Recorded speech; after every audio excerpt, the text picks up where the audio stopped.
Good morning everyone. आज का हमारा टॉपिक है ये रीड ग्रेड थर्ड 2026 का सेकंड मॉडल पर आकाश कटेवा सर का जो 26/10/2025 को टेस्ट लगा था उसका वीडियो सॉल्यूशन। चलिए शुरू करते हैं। मरुस्थल में झाड़ियों के पास निर्मित छोटे छोटे जो बालू का स्तूप होते हैं उनको क्या कहते हैं? तो उनको कहेंगे शब्र काफिस। ये सर्वाधिक जैसलमेर, बीकानेर और बाड़मेर, जोधपुर में पाए जाते हैं और इनका एक दूसरा नाम है नेव खाक भी कहते हैं इसको। सेकंड क्वेश्चन है, प्रधानमंत्री नरेंद्र मोदी द्वारा एक पेड़ माँ के नाम अभियान की शुरुआत कब की गई थी? तो ये की गई थी 5 जून 2024 को की गई थी।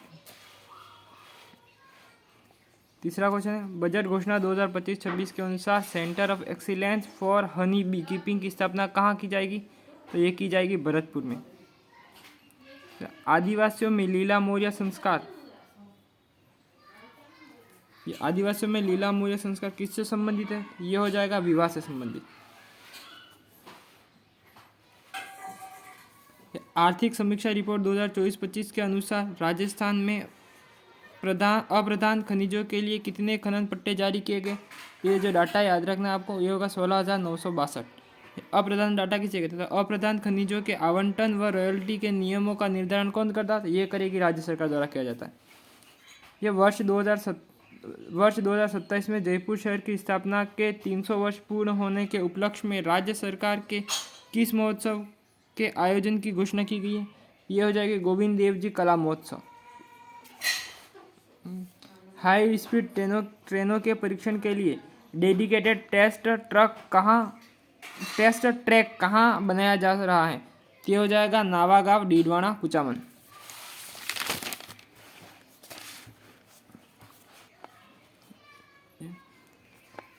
बहज गांव सभ्यता किस जिले से में प्राप्त हुई? ये हो जाएगी डी। मरुभूमि की कोकिला किसे कहते हैं? तो मरुभूमि की कोकिला कहेंगे अल्लाह जिले पर। और मरु की कोकिला ये हो जाएगा गौरी भाई। ये इंपॉर्टेंट। जिम्मी क्या है? जिम्मी के फेरे अथवा सप्तपदी के समय मामा द्वारा दी गई और वधु द्वारा पहनी गई गोटे किनारे युक्त लाल गुलाबी ओढ़नी को जिम्मी कहते हैं। कपड़े पर मोम की परत चढ़ाकर चित्र बनाने को क्या कहते हैं? तो इसे कहेंगे वार्तिक।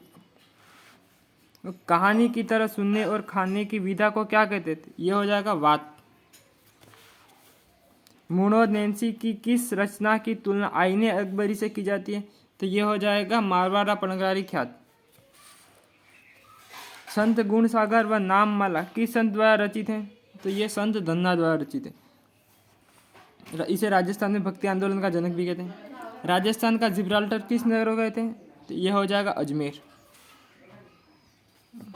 90वीं इंटरनेशनल जूनियर कराटे चैंपियनशिप का आयोजन नेपाल की राजधानी काठमांडू में 18 मई 2024 को किया गया था। इस चैंपियन में बेस्ट फाइटर अवार्ड किसे दिया गया? तो ये जूनियर वर्ग में दिया गया था बंटी जहांगीर को।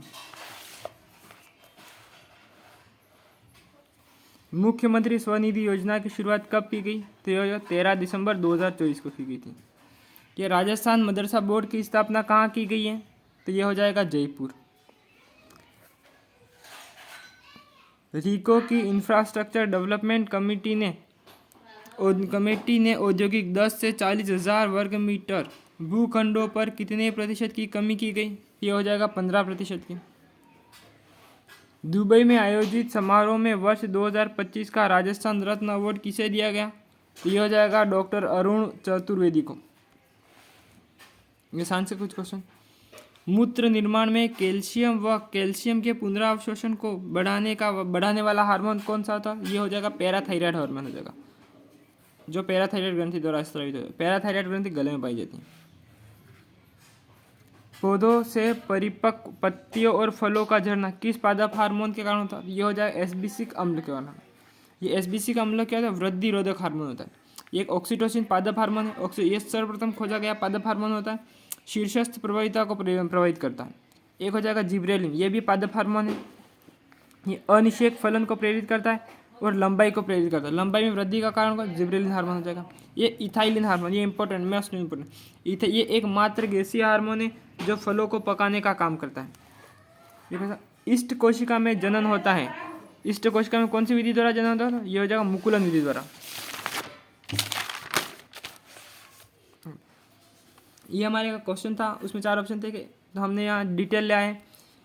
एकल झिल्ली से परिबद्ध कोशिकांग कौन कौन सा हो जाएगा? तो एकल झिल्ली से परिबद्ध कोशिकांग हो जाएगा अंतःप्रदव जालिका, गोल्जिका, लाइसोसोम, रिक्तिका और पेरोक्सिसोम हो जाएगा। और दोहरी झिल्ली से परिबद्ध हो जाएगा माइटोकॉन्ड्रिया, हरितलॉक और केंद्रक।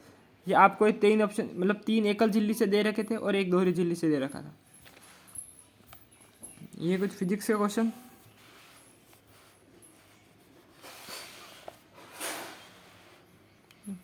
लियो मेजर तारामंडल का सबसे चमकीला तारा कौन सा होता है? तो लियो मेजर तारामंडल का सबसे चमकीला तारा होता है रेगुलस होता है। जल से तेल पृथक्करण की विधि कौन सी होती है? ये विभेदी निष्कर्षण होते हैं। ठीक है, आगे गणित का और फिजिक्स का सॉल्यूशन देखने के लिए आप हमारे चैनल को लाइक करिए, सब्सक्राइब करिए और शेयर कीजिए। धन्यवाद।